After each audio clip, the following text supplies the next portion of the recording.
Hello, welcome back to MOJOPOD, starring me, Joey, and Ryan. how you doing? I guess I'm doing that. Okay. I'll try and Captain Jean-Luc Picard. How you doing today? God. How you doing today, Ryan? I'm doing very good. I'm excited about this one because once again we're talking about Star Trek. Star Trek, woo! For all our favorite Trekkies out there. Now, we've been trying to do this for a while. Now, it's been a while since the movie came out. I know it's already out on DVD now, but we've been wanting to do this for a long, long time. Mm-hmm. But because we've been busy and all that stuff, you know what? We finally got together. We finally got this together. We're finally getting together to find because in the last time we talked about Star Trek, towards the end, we asked each other, what do you think think's going to be the movie like? What do you going to think of the movie? And then Brian, you were like, I think the Enterprise is going to get its ass kicked. And then I said, you know what? I hope it's going to be good because back in the spring, I had three movies that I was extremely looking forward to, no, actually there's three movies that I was looking forward to, but then subconsciously I was thinking to myself, okay, now Joey, what if you have to pick one movie out of all three of these movies that has to suck really badly? So the three movies I was looking forward to was Star Trek Into Darkness, Man of Steel, and World's End. All right. Sad. Thank God. Thank God World's End wasn't the one that sucked. It was Man of Steel. Man of Steel was terrible. But That's another podcast in and of itself because I'm gonna have to agree with you on that one. yeah, fuck Man of Steel. I'm sorry, I'm going off topic. But if I would have to rate from movies from best to worst, probably World's End would be the best. Star Trek Into Darkness would be second best, and then Man of Steel would be worst.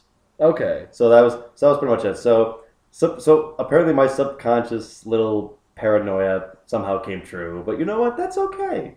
That's okay. Because but Brian, in a brief like quick sentence, what did you think of Star Trek Into Darkness? In a brief sentence, Yeah. I'm gonna say it this: as a science fiction action big movie, it's pretty good. It's got a really weird ending, but it's pretty good. In terms of a Star Trek movie, no. No. Good God, no. All right. Quick funny story about this though, because I had to see this movie twice because the first time I watched it, I was getting back that weekend. It was at a weekend I saw it, and I was getting back from a convention, and I barely got any sleep during that convention because it was an anime convention. So we were staying up all night watching anime and doing other stuff and playing video games and stuff. So the last day of the convention, later on that day, I got together with some people so we could finally watch, Star Trek Into Darkness. During the movie, I was trying my best not to fall asleep because I was so tired. Not because the movie was boring, but I was trying my best not to fall asleep. I was literally holding my eyes up, trying not to fall asleep. But now there's a portion of the movie, I fell asleep at least for 5 minutes in the movie because now the movie's like an hour and a half, right? Or 2 hours, an hour and a half. Yeah, it's over 2 hours. Okay, so 2 hours. So I fell asleep for like 5 minutes. I woke up the moment Benedict Cumberbatch said, "I am Khan." I woke up going, "What?" And that's what woke me up. That's what Timmy waked the entire time. I was like, "Wait, what? I thought they were going to go this route. What the hell is going on here?" Yeah. Oh, God. Okay, well, I'll tell you what. I didn't hate it. Okay. I mean, I liked it. Sorry. I just thought that...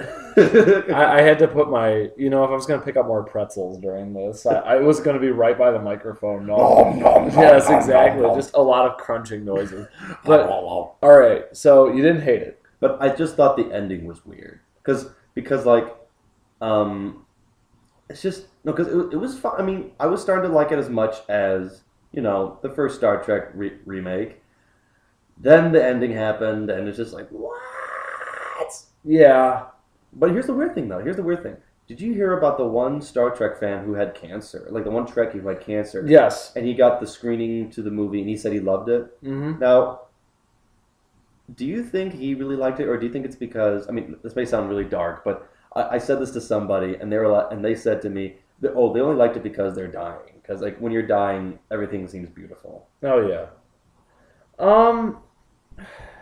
I think one of the things that is really kind of interesting about this movie, and this will be an answer definitely to your question, is just pretty much this. Trekkies who saw this movie saw all the stuff they kind of threw in there that was from Star Trek. Mm-hmm. And I think if you just wanted to see stuff from the shows, stuff from the movies, stuff that pretty much like was a reference, this had a lot of it. How they used the references is a different story. Mm-hmm. But I think that maybe he loved it just for those moments of just like, oh, that's a Tribble. Oh, there's Khan. Mm-hmm. Oh, there's a red shirt and all this kind of stuff. Oh, it's Star Trek. I think that was the reason why, like, probably he either loved it on top of everything is beautiful. Because, I mean, I'll admit, if I was kind of given the choice, like, okay, you can go and see a movie, and this is prior to seeing Star Trek Into Darkness. I have no opinion of it at this point in time, and I just was told I could see it. That might be one of the last movies I ever see. Oh, God. I will look for all of the things that to be optimistic. Mm-hmm. Because, I mean, if I was to get a movie that I'd never seen before and I was kind of told to myself that was going to be probably my last movie, I would make it a good experience, even if the movie was bad. Right. I think that's pretty much my answer to that. Okay, all right. It is kind of the sort of the everything is fucking wonderful attitude going into it, so I agree with you. It's like the guy hanging off a cliff. He sees a rose, he just goes, life is beautiful. Gets eaten by a tiger. I didn't know there'd be a tiger on the way down. I think that's probably what you would think, like when you're jumping off the cliff and all of a sudden a tiger comes and just bites your face off midway through. Good Lord. Two things that go through my head is, one, holy fuck, a tiger, and two, at least the tiger's coming with me. So I try to get on its back, faceless, and just ride that tiger down in a blaze of glory. That actually sounds like a way better death than just jumping off a cliff. That's true. It's more entertaining, at least. Oh, exactly. So then when they find my mangled corpse at the bottom of the canyon, I think people would say, "My God, the man rode a tiger to his death." Okay, so to go into Star Trek Into Darkness, it starts off with Bones and Kirk running away from some tribes people, and because they apparently failed a mission, and but then also Spock is trying to stop the volcano from blowing up with cold fusion. I'm going to put that out to the science community to think to yourself: would I use cold fusion to stop a volcano? First off. And also, in this movie, cold fusion works like the equivalent of a giant ice cube. Mm-hmm. That's not how cold fusion works. I think what was it, Robert Orci and whatever the fuck his name is, looked at that word and they went, it's got the word cold in it. Cold versus hot must be the difference, yay!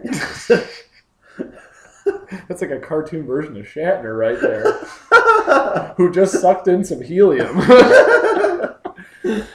But no, hold on. Now, you could make the argument that someone could say, oh, but it's Star Trek. The science can be made up sometimes. What do you say? What would you say? What would I say to that? What would you say to that? Well, first off, here's the thing, is that in the 23rd century, we might be using words and stuff in terms that we might not understand. So that's where kind of the bullshit references and stuff could be gotten away with in Star Trek. Right. When it's cold fusion, something I think a lot of people heard those two words thrown together, might not know what it means. I think somebody will just think to themselves, I've got Google nowadays. I can just look up what cold fusion is. I don't think it's a giant ice cube bomb. I don't think that's how cold fusion works. Because it's a way of obtaining heat. Right. Now look at that scene again. Yeah. Yeah. Okay, all right. I'm scared by the end of the review, I'm going to be like, Ryan, you're right. I changed my opinion of this movie. But in the meantime, a mysterious man named John Harrison, played by Benedict Cumberbatch. Cabbage Patch. It's Cumberbatch. No, it's Cabbage Patch. It sounds a lot better, Benedict Cabbage Patch. Who's a terrorist who used to work for Starfleet, and then he's sent by Kirk and his crew have to try to stop him. Yep. And that's pretty much the movie, and it's good. It's getting like I said earlier, the movie's good until the last 10 minutes because the whole thing is pretty much like because here's in the trailers in the trailers, they kept calling him John Harrison. No. When they first announced it, when they first announced the movie, people were saying, "Ooh, it's gonna be Khan. It's gonna be the bad guy. Khan's gonna be the bad guy. Khan's gonna be the bad guy. Khan's gonna be the bad guy. Khan's gonna be the bad guy." And then they show the trailer. It's like, you have to stop John Harrison. And then you're just sitting there going, okay, so it's not Khan. Maybe it's someone else. Maybe John Harrison. Maybe they actually sat back and came up with a villain. Yeah. An original villain. Yeah. You know, like Nero, who honestly, once again, not a bad villain. Yeah, now, I want to say this. I thought the original 2009 Star Trek reboot was actually very good. Oh, it was really good. You know what? It was very inspired, and at the same time, everybody kind of fit their roles the right way. Oh, yeah. And you could kind of see like there was development in every character and such. Now, this movie is very different in its treatment of its characters, but Nero, just getting back to it, was a very good villain, especially to get things going. Sorry, I'm on the verge of a burp here. That's okay. But yeah, no, he's a very good first-time villain. And it looked like they were coming up with somebody different, who was going to be sort of this darker kind of renegade Starfleet guy. Yeah. Which has been done before in Star Trek, but once again, like most of the time, you don't remember their names. Right. You usually don't. They were just the renegade Star Trek guy in that episode. So, I mean, I thought we were going to get a nice little case of that. Yeah. And he seemed pretty intense. He seemed pretty cool. Oh, yeah. And then, but then suddenly, then during the movie, he reveals himself, I am Khan. Yes. Oh my God, he's Khan. That's what woke me up. Wait, what? Exactly.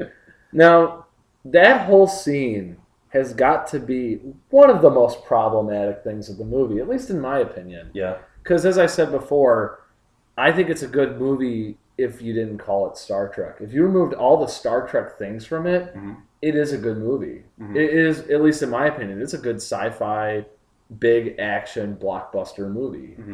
But when you throw in all the Star Trek stuff, in which that's kind of the stuff that's actually handled the worst, right, is when all of a sudden the movie has to think to itself, wait, we're Star Trek. We gotta make this more Star Trek related. Exactly. We gotta get the Trekkies to like it. Oh, I don't think they cared. I really don't think they cared about us when they made this movie. Well, we weren't the audience. I mean, JJ Abrams even said that he thought Star Trek was too philosophical for him. That's an actual quote from him, that he thinks... What? Yes, and this is the man who's made 2 Star Trek movies who believes that Star Trek was way too philosophical.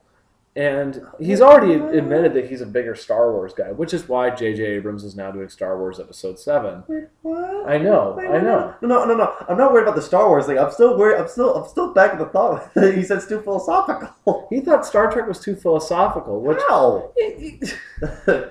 I don't know. Maybe they have to solve some morals and stuff. Maybe that's why it's too philosophical for him. But oh man, they get into dilemmas. Good God, what do we do? But the big thing is that has to do with Khan, which is the big problem, is that, first off, go back to the 2009 reboot. The big issue is that, or at least the way they kind of wrote themselves out of having to do anything like the show, was the whole idea that this is a new timeline. Yeah, it's a time paradox. It's a time paradox, and the time paradox begins in like 2236 or something like that. No. What am I saying? It's when Kirk is born. It's right prior to that when Nero shows up with the big ship and blows up the USS Kelvin. Right. That is when the new alternate timeline begins. It's pretty much like literally the beginning of the movie. Exactly. It's the beginning of the movie, and that's where this new whole thing begins. So just for a lot of people who don't know Star Trek doesn't just all happen in the 23rd century. It happens in the 22nd. It happens in the 21st century. Hell, it happens in the 20th century. Star Trek is one of those few things that's been around for so long. They've been able to have stories happen in all these different eras with time travel and all this. Or even in brief conversation in which they mention Star Trek has a very rich history in its universe. It has all these events, these key events. And now Khan, for those of you who don't know who Khan is actually, he's an augment. Not an augment. He's a Superman. He's a superhuman. He's an atomic Superman. Yeah. Or something. Yeah, no, he's a Superman who was built during these. It's not a biological warfare, but it was the eugenics wars. Yeah, that's what it's during the 90s. All right. Yeah, it was from the 1990s in the original series, movies and such. That's the era that Khan comes from. And basically, during these eugenics wars, all of a sudden, people realized they could be made better through science. And thus, these super strong, super smart human beings were created. And Khan was one of them. Now, the eugenics wars began when these people revolted against regular people. And basically, the supermen lost, and they were shipped out into space, especially a few that were war criminals. Yeah. Khan was the leader of this group, and they were shipped off in this ship called the Botany Bay. Shipped off in the ship into space, and that's where they stayed, frozen in suspended animation. Now, mind that happened in the 1990s in the original series and such, and that would have happened in this new Star Trek universe, and it would have stayed that way up until the time split. It would have still remained the same. Yeah. The Botany Bay would be in the universe, would be in the other universe, and all this stuff still suspended. Now, arguably, you can say, well, that's how they kept it. They kept everything the same, but no, they didn't. There was the race change. That's a big, big problem when it comes to Khan, because think to yourself right away, would a white British man, very white British man, ever be named Khan Ninium Sung? That's in the whole thing. He's supposed to be Indian, despite being played by a guy from Spain, Ricardo Montalban, but he still passed because he was not white. That's the reason he passed in the 60s and in Wrath of Khan. So you would have the same Khan. Now, I know we couldn't get Ricardo Montalban, but he'd have to look the same. If we're going by the logic of the timeline split and all this kind of stuff, I know it sounds like I'm overthinking it, but it made no sense. No, I understand. And plus, another thing I just realized, didn't Kirk and his crew find the Botany Bay? Yes, they did on the 5-year mission. And then in Into Darkness, Starfleet found them. Yes. And then, that whole... But then, and they said... The reasoning behind this is great. Yeah. It's great. The reasoning behind what? Well, just kind of like the whole thing of Starfleet finding them, because it led to an interesting scenario, at least in my opinion, was the militarization of Starfleet. Right. After Nero showed up with a super futuristic weapon. Now, this is an interesting turn to take, and as a Trekkie, I kind of appreciated this idea that Starfleet all of a sudden realized we can't always be peacekeepers, which is why they go ahead and they decide we're going to militarize Starfleet and all this. At that point in time, if you think about it, that would mean, in a logical sense, great use of the word. I wanted to put logical in somewhere, but in a logical sense, if you think about it, that would be the time where Starfleet should kind of cut back. They should come back to Earth and start building, kind of like the way in World War II after Pearl Harbor happened. We didn't just go out and attack Germany. We took a while to get ready. We got ready before we went and before America went to Europe. Even though 9 out of 10 Americans were voting not to go to war, though, right? Exactly. Well, I mean, after Pearl Harbor, prior to that, okay. They were. But no, we took time. We got ready. We put everybody in America to work. You kind of assumed that would happen in Starfleet a bit if all of a sudden they're just like huge futuristic weapon. We just barely got out alive. We have to rebuild our fleet. But in the movie, it said they start scouring the universe and going out and trying to find something that would help them. Now, this leads to another interesting thing about Khan, is that, mind you, Khan born in the 1990s. Khan made into a Superman in the 1990s. Why would Khan be tapped for information to build a super advanced starship in the 23rd century? Wait, say that again? Well, because in the movie they go out and they find Khan, and the reason why they wake him up is to get advice to build the USS Vengeance. Oh, that's right. That's right, right? Yeah. See, like I said, I fell asleep the first time, but I did watch it. I did watch it a second time, but it's just like, that kind of, Yeah. Why would somebody with 200 years lacking of knowledge be tapped to build something in the 23rd century? I have no idea. Yes. Now, the reveal of when he says, "I am Khan," he almost said it in a way of just like, "I am Khan. I hope everybody knows I'm Khan," because Khan was in a movie called Wrath of Khan. This is a love letter to Wrath of Khan. Exactly. Which, by the way, I'm going to state this, that's my favorite Star Trek movie. That's actually in my top 5 science fiction movies. I love Wrath of Khan. I love Wrath of Khan too. I mean, it's just a good story. Oh, it's really fun. And the thing that's so great about Khan as a villain, now this is prior to Star Trek Into Darkness, this version of Khan. Mm-hmm. See, Khan keeps mentioning throughout his entire time on Star Trek, which is one episode called Space Seed and the movie Wrath of Khan. Uh-huh. He's in it very little, in retrospect. Yeah. But he keeps mentioning that he has the supreme intellect mm-hmm. and superior strength. Now, Khan non-arguably is very strong. Mm-hmm. He is. But when you think about it, Khan isn't very smart. He's arrogant. Oh, he's really arrogant. He's very arrogant. And at the same time, Khan is passionate. He's poetic, too. He's very poetic. And the thing is that when it comes to Khan, he isn't a calculating genius. Mm-hmm. Khan is pretty much one of those things. He's an unstoppable force. Uh-huh. That's the best way to look at Khan, is that he will pretty much dive into anything that he sets his heart to, and he will not stop until either he's dead or it's dead. Mm-hmm. And that's the whole thing about Khan. Now, in this movie, they made him into Hannibal Lecter. They made him very cold, very calculating, no passion. He's not flamboyant. Khan is very flamboyant in Space Seed and in Wrath of Khan. It probably more, instead of it because of writing, it was probably more because Ricardo Montalban didn't give a shit that day and decided, like, I am owning this character. I am going to kick ass today. Exactly. And he basically made the character Khan work. Oh, yeah. I mean, and the whole thing, too, is that they kind of stripped him of that in Star Trek Into Darkness. He was just very cold and calculating, but at the same time, though, he had that whole thing of, like, is there anything you would not do for your family? Now, that kind of sort of is very touching. It's an interesting kind of way to take Khan, but when you remove everything else, if they took, like, everything that Khan was and then kind of add the whole thing that Khan's going to defend his family until everything is gone, mm-hmm. or until they win, mm-hmm. that would have made it very interesting. Right. That would have made it more Khan. Mm-hmm. But instead, they just, like, that was, like, the one moment of brilliance. Now, not saying Benedict Cumberbatch didn't do a good job with what he was given, mm-hmm. but at the end of the day, he was still John Harrison to me. Yeah. He wasn't Khan. I just still had that. Because they were promoting it that he was John Harrison. Like, no, because it seemed like they were saying, no, it's not Khan. We promise you it's not Khan. Yes. We swear to God it's not Khan. Just remember, we're not Khan. All of a sudden, I am Khan.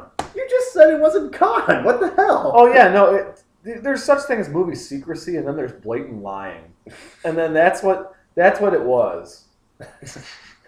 I think the thing, too, that I kind of kept thinking about throughout the whole movie after he mentioned I am Khan was I started thinking to myself, like, how much I love Wrath of Khan and how much I don't like what they're doing here. Because what's so great is that, now I think everybody sort of thinks to themselves when they think of William Shatner, is that he overacts. He does, "What are you doing here, Spock?"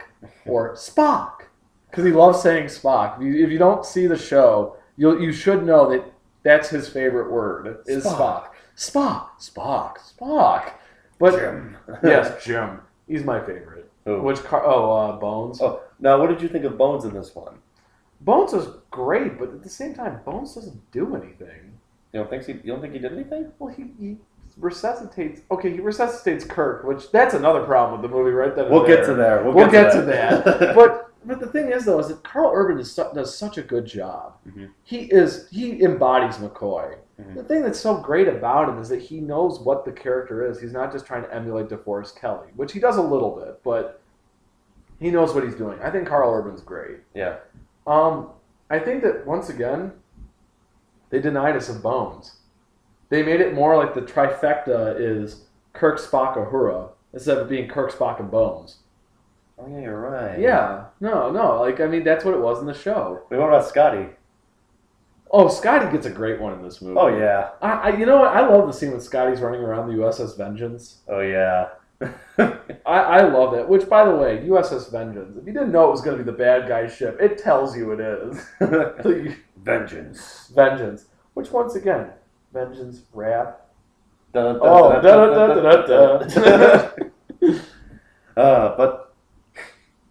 Scotty.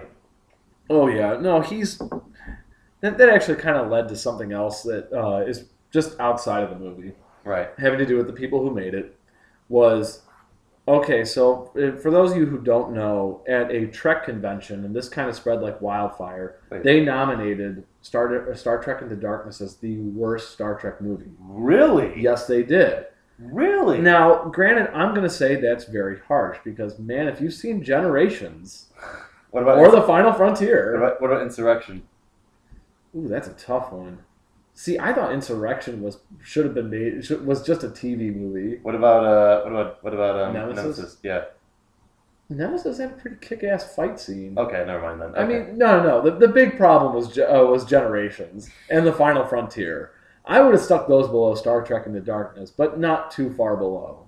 Just because, once again, as I said, I don't think this is a very good Trek movie. I think it's a good movie, but... It could have been a lot worse. Oh, it could have been a hell of a lot worse. It could have been Man of Steel. It could have been Man of Steel. Like I said, I was thinking to myself, gee, what's going to suck this summer? Man of Steel or Star Trek Into Darkness?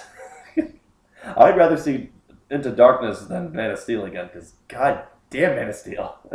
Oh, man. See, you know what's so funny about that one? That was another movie where that could have been a great movie if you just didn't put Superman in it.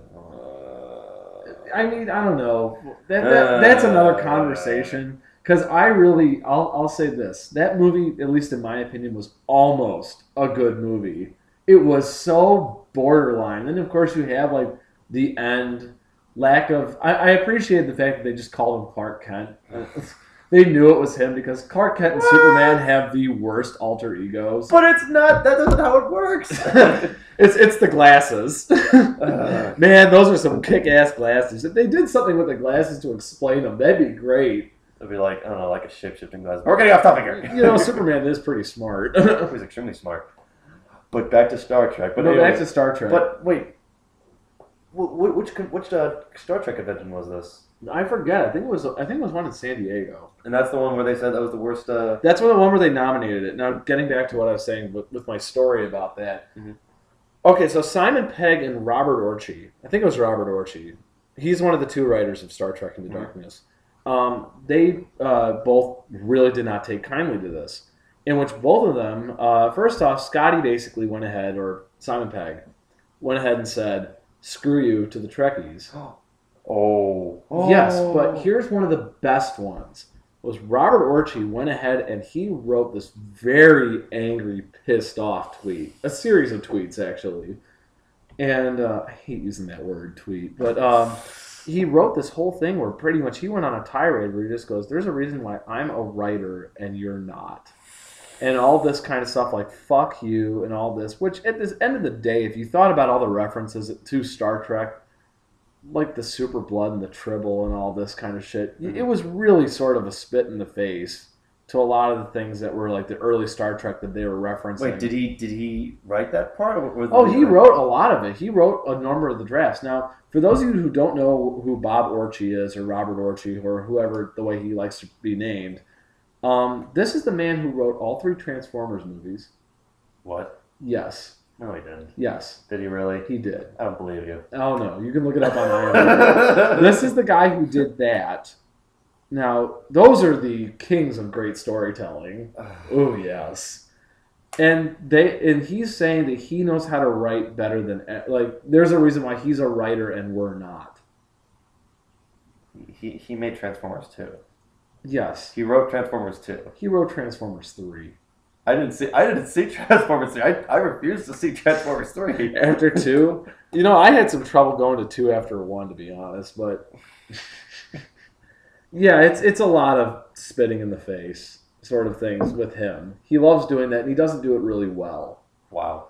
What else has he written? I'm just curious. You know what? I'm trying to think here which ones he's done, like this outside of that, because he and... God, I'm trying to think of his partner, because he's one of 2 writers that did all the Transformers movies and who have done the last 2 Star Trek movies. And they've worked together before. They're kind of a pair. Mm-hmm. I'm not sure what other things they've done, but they have been writing big blockbusters for about probably since the 2000s. Okay. So they've been in this game for a while. And it's kind of surprising when you see Star Trek 2009 and you think to yourself, wait, these guys wrote Transformers? Because that was kind of a shade of brilliance there. Yeah, that's a jump. That's like you're sitting in a pile of poop, and you get a pogo stick, and you jump to the other side of the room of the spectrum. Yeah, pretty much. It's like, wait, that's a huge jump there. No, exactly. It really is. But the thing though that's so funny about with Star Trek Into Darkness, especially when it comes to its treatment, I guess getting past Khan and limiting Khan to being a terrorist. First off, that was another issue I had. Khan's a terrorist in this. Khan is a lot more complex and arrogant. I feel like it's just like random acts of violence. Okay, that's not very Khan. Khan is he's divine purpose. That's sort of his thing. Unless you're like in the way of his goal, then he'll he'll cause chaos. But or if he's pissed off at Kirk, then he'll... Well, he's trying to save his people. Right. Which then leads to a bigger question as to why the ending occurred. In which the ending has got this... It leaves you with the weirdest taste. So you're just saying man... Or just a bad taste in your mouth at the end. Because you just don't know why they did any of that. Mm-hmm. Which is basically the whole thing is when Enterprise is going down. And Kirk's dead at this point. Sorry, spoilers. Kirk comes back. He lives, everybody. It's okay. Kirk's dead at this point. Spock is taking command, and they're saving the Enterprise from going down. There's that whole line that he shares with Sulu. It's like, it's time to leave. And then Sulu says, no offense, sir, but we're not going anywhere. Mm-hmm. And you know that they're going to save the ship. And that was a good sequence, which is when they're saving the ship. And then there's that moment where Enterprise dives below the clouds and it comes back up. And at least to me, I was thinking to myself, that's the climax there. Mm-hmm.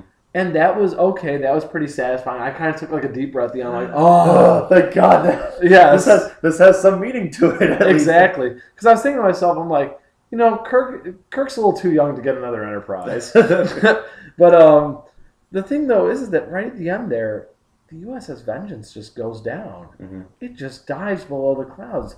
They don't stop it. It just goes in and it just destroys San Francisco. It killed... I gathered probably a couple 100,000 people were killed in that whole moment. And it just... You're thinking to yourself, what the hell? Isn't Star Trek supposed to be about the needs of the many? Well, the needs of the many outweigh the needs of the few? Or even better than that, Star Trek's about optimism. Right. Just at its core. It's an optimistic version of the future. Mm-hmm. And all this, it's pretty much it's about triumph. In which, when you think about it, how do they really triumph? They sort of triumph at the end. In a way I don't think they thought of, in sort of a plot hole type of way. Yeah. But but once again, in a typical action movie standpoint, it just all dissolves into a really forced foot chase. Mm-hmm. Because, for those of you who don't know, Khan has super blood. He has blood that can heal and everything, which is the reason why Khan doesn't get hurt and stuff. Besides Khan just being very tough. Why not? And pretty much they use the super blood to save Kirk.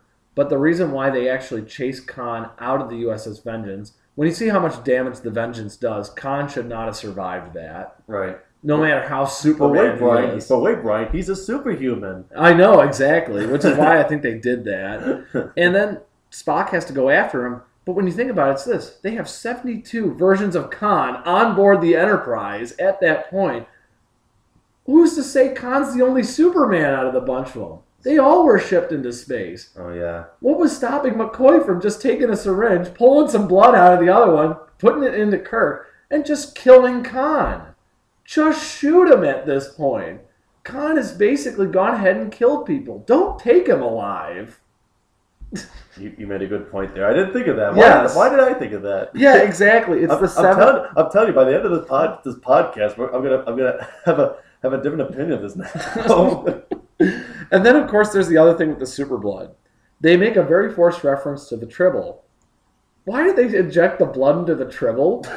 I didn't think Tribbles and humans were very similar, but now I guess I'm wrong about that. They just inject... I love it where it's just that moment where he just goes, I'm just messing around with this super blood, Jim. I'm just going to inject it into this Tribble. It pretty much goes like that. No, you should see the Tribble break through a window. the Tribble just flies. That would lead to the sequel, The Incredible Tribble.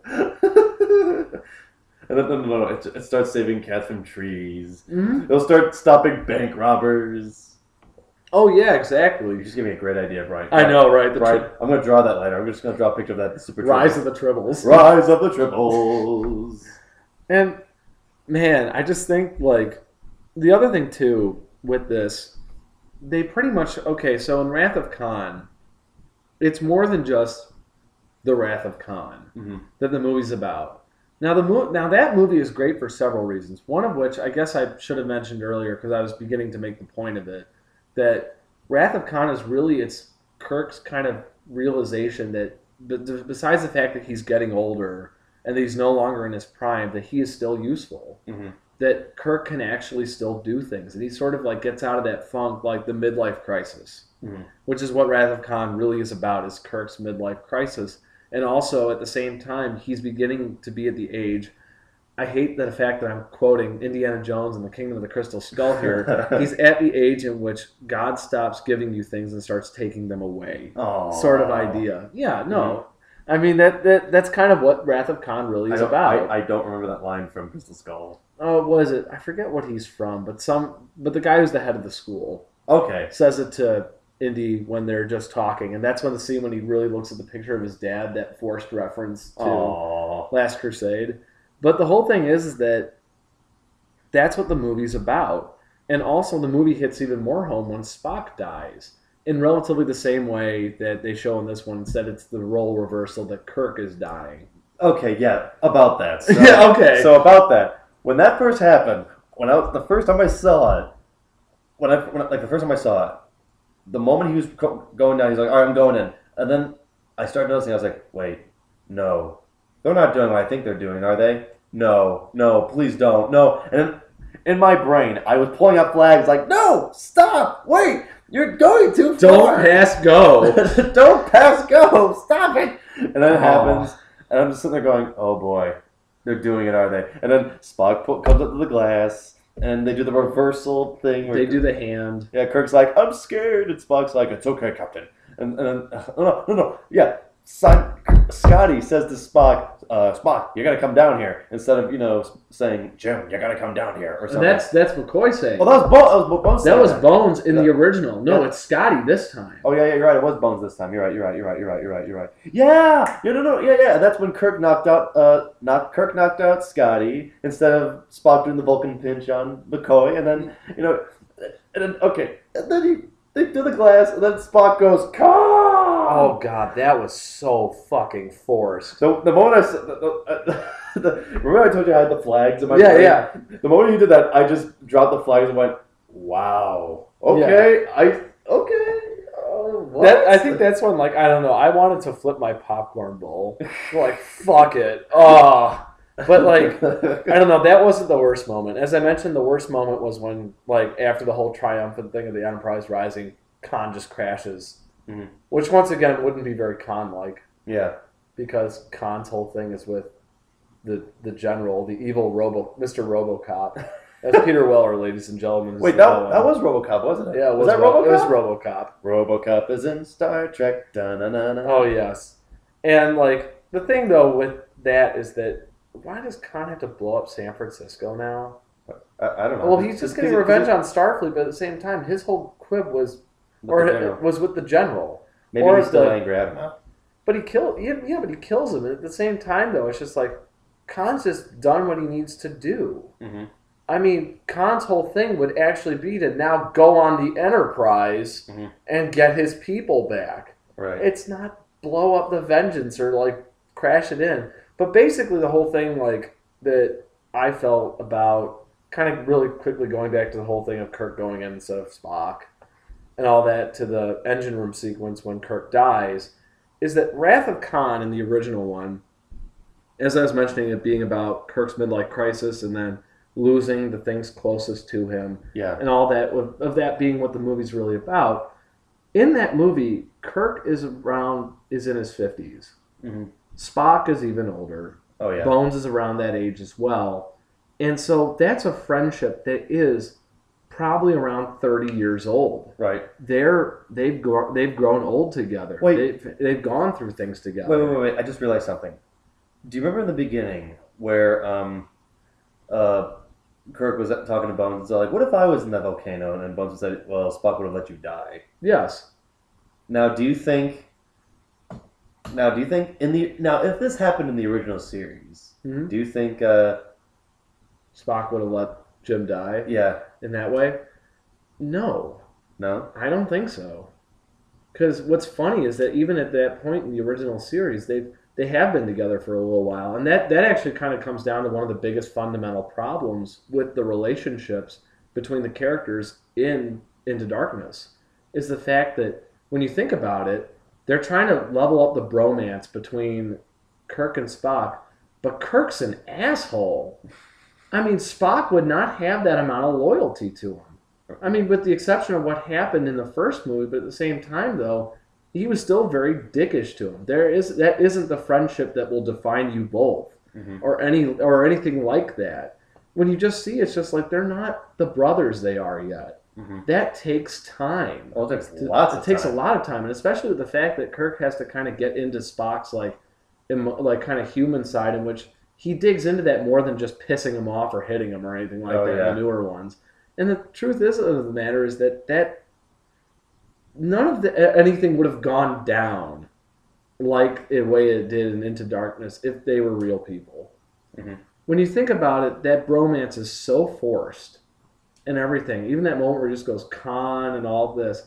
If you think about it, at the time they've been together, Spock would have probably just gone, oh shit, I'm captain now. And he'd just go right up to the bridge and just like, Scotty, clean this up. Yeah, and he would have gone just right for it. And the other thing, too, is that they act like Kirk and Khan already have this rivalry, and they've known each other a day.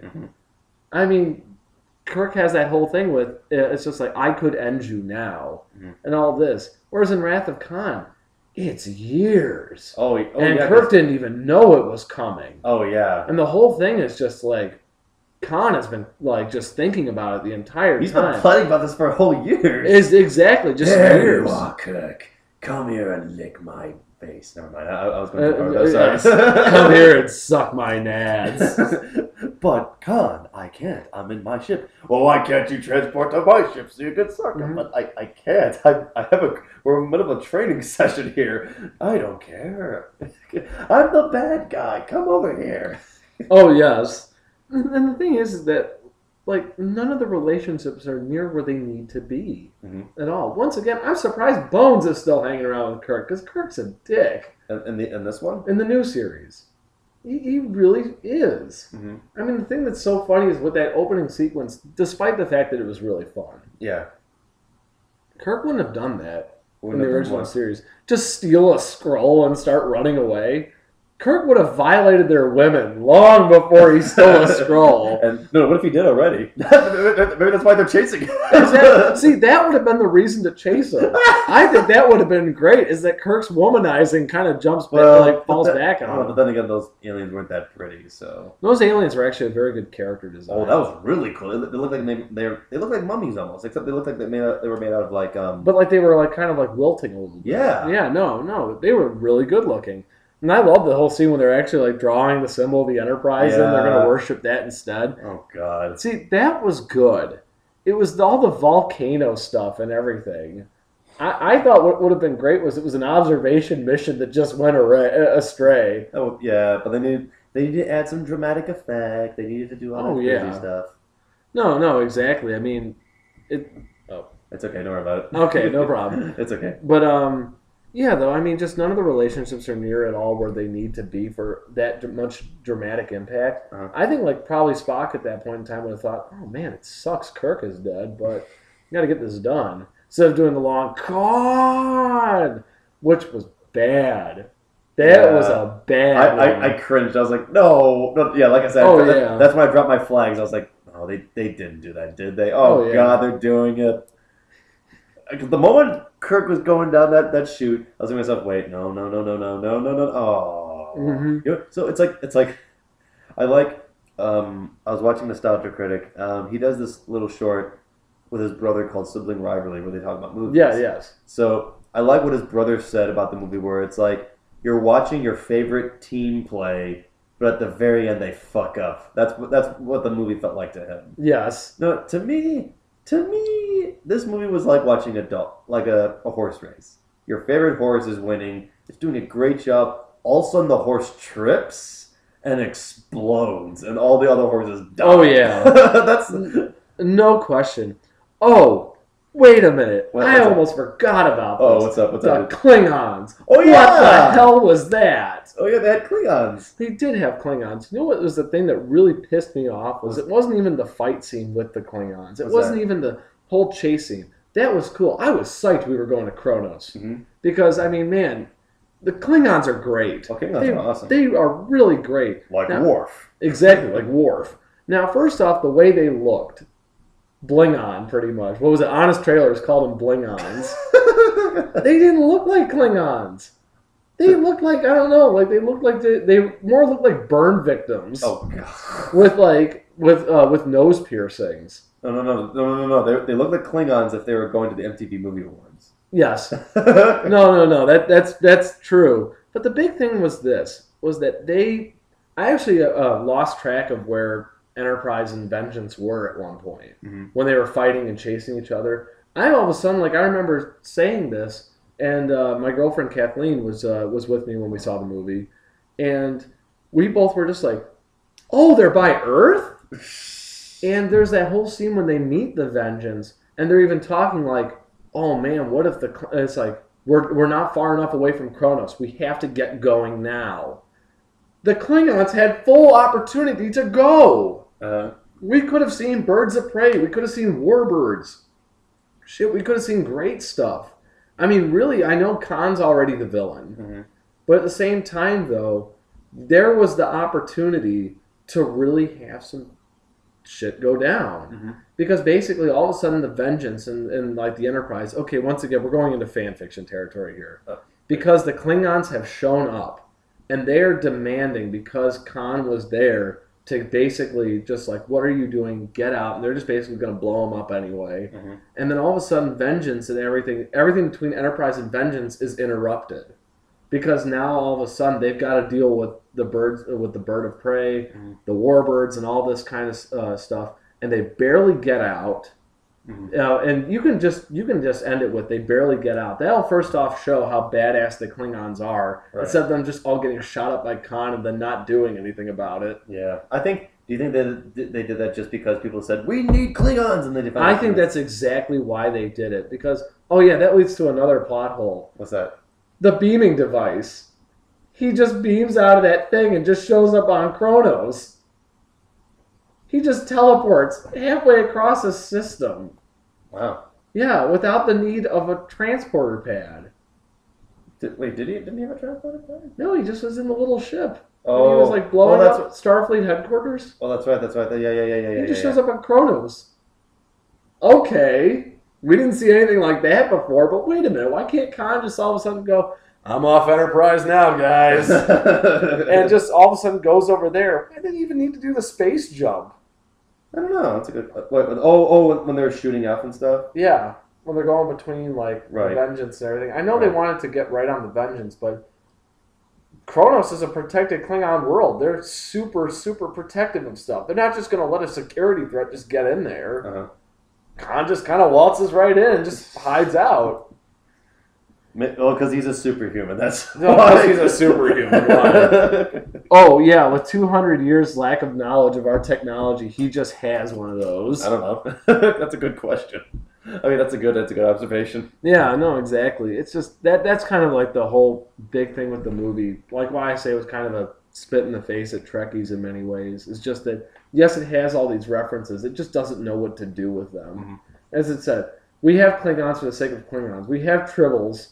For the sake of having a Tribble. We have Romulans. They had great Romulans. Oh, yeah. They had reason for the Romulans. That's true, yeah. I mean, it's such a disappointment in many ways because the first movie had so much rhyme and reason to, do everything it did.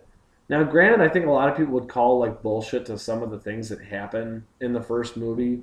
Of course, one of the things that's very, very simple is Kirk and Spock getting out of that thing when they beam right into the middle of the Romulan ship. And they get out just fine unscathed. No one gets shot or anything. And they have to take out 15 Romulans.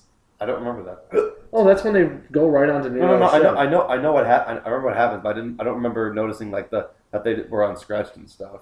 Oh yeah, they were fine. They got out like nothing. It's kind of a James Bond moment there. So Kirk was all getting choked and stuff. He's like, "I got your gun." Bitch. Oh, that was great. I love that scene. Motherfucker. Oh yeah, I got your gun. Oh man, I loved Kirk in the first movie. I didn't like him at all in this one. Huge jump. He just did shit. No, wait. Remember the guest appearance of Leonard Nimoy? Oh God!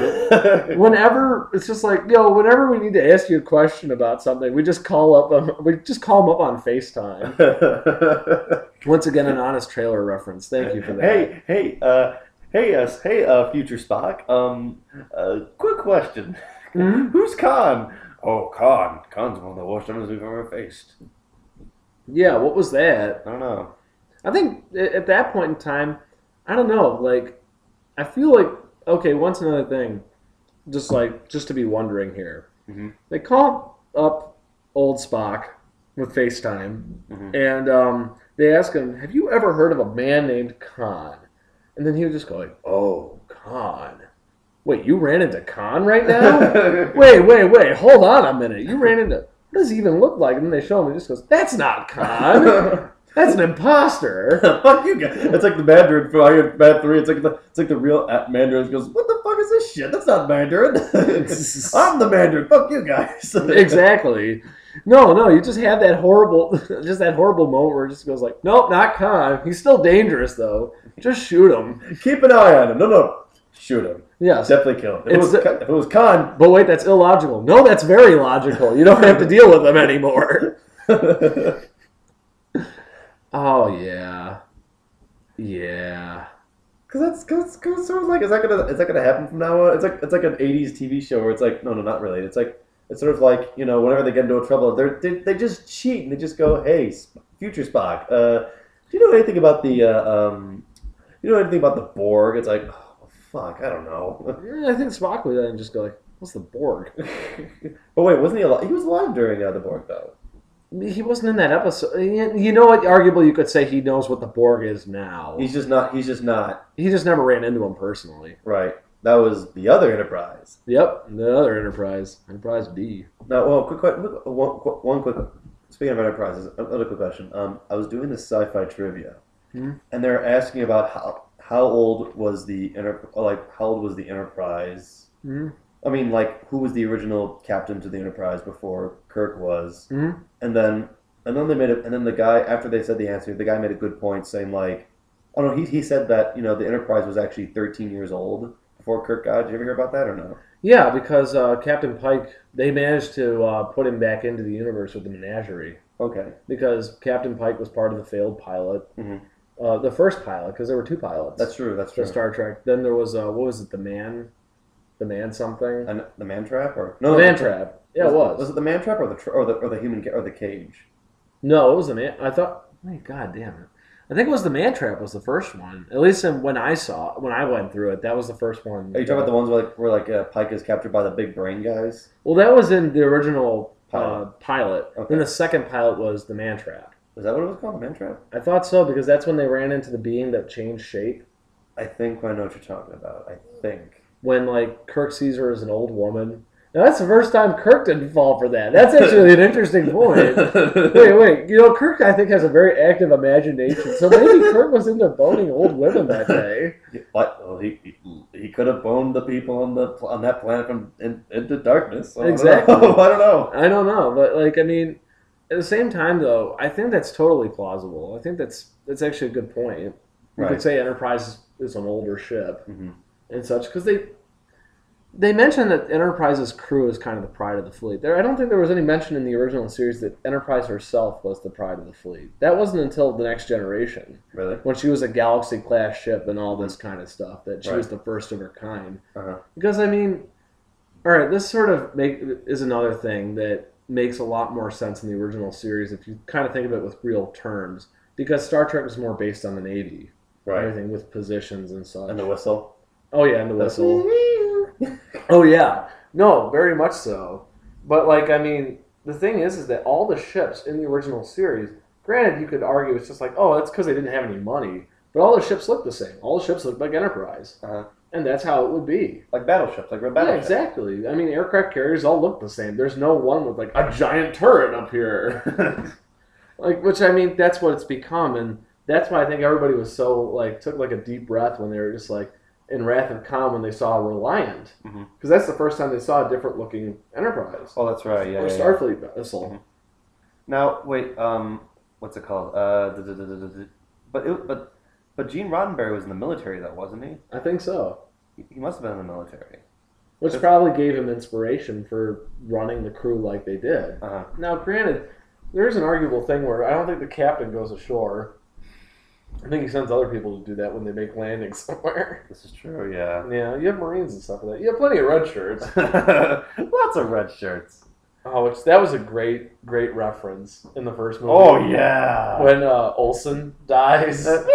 No. I remember when I first saw that, everyone was laughing like, ah! Everyone was laughing. And at that point, before I saw the first Star Trek, I got prepared for it. And I got it too. I was checking like, can I kill the red shirt? No, exactly. Oh, man. Yeah, I don't know. After getting back to Star Trek Into Darkness, man, the future of these movies is very uncertain. Yeah. First off, it ruined. I mean, I'll say this about 2009. It ruined the pattern because it's supposed to be even ones are good, bad ones are odd. Now an even one is bad-ish, and then a good one is an odd number. Well, what do we do now? That's a good question. I don't know. I really don't know. That's a really good question. Now, this kind of leads into a whole thing, I guess, like about the future of Star Trek. What's that? Well, I mean, I don't know. Where do you think it's going to go? Like, I mean, not maybe just this series, but like, do you think there's ever going to be another Star Trek TV series? I don't know. I hope so. I mean, I don't know, but I hope so. I mean, because did Enterprise get canceled, or did it? Enterprise got canceled after season 4. They were trying to cancel it at 3, but there was enough There were enough fans at that point. Okay. To get a 4th season. All right. So, I mean, they could make a new series based on the new timeline, but I wouldn't. You wouldn't? No. I'd go back to the old timeline. Yeah. It's not even just like one of those things of like, I don't know, like, oh, the old is better. It's just... It would make more sense. It would make more sense. You wouldn't have to like explain anything like, oh, new timeline. It's like, well, then, yeah, that's going to hurt a lot of people's brains. I mean, I would hope that they would make a new series because, I mean, Star Trek's been around for like 40, 50 some years. How many years has it been around for? Oh boy, it was the 60s. Yeah, 60s. So it's not as old as Doctor Who. Oh yeah, Doctor Who's been around since like 1963. Oh, it's the 50th anniversary this year. Woohoo! I'm sorry. Exactly. I got off track there. I'm sorry. But I mean, because it's got to be like 40 some years old. Yeah. No, it's over 40, definitely. Yeah. So, but I just hope I'm praying to God that it doesn't become something that dies because. It's you know what? It is very durable. Like, even William Shatner quoted as saying Star Trek is one of the most durable TV, like, phenomenons. I don't think you want to say series because it's had several series. But it's one of the most durable TV and franchises. Just overall pop culture phenomenons that has ever been around. Because being that you can keep something going for so long. Right. I mean, Star Trek's up there with James Bond, Doctor Who. Oh, yeah. For just being so long-running. I mean, arguably, you can't really say that about Star Wars because it wasn't continuous. Oh, yeah, because everyone knows what Star Wars is. It's like if you go up to a random person, 2 out of like 5 people, or 3 out of 5 people will say they'll know what a Klingon is. Most of the time, they will. Oh no, with Star Wars? No, or know what a Wookiee is. Well, like if you go up to a random person, if you ask them what a Klingon is, most of the time they'll say yes. Most of the time they say no. If you go up to someone who knows what a Wookiee is, they'll say, "Oh yeah, I know what a Wookiee is." Oh yeah, of course.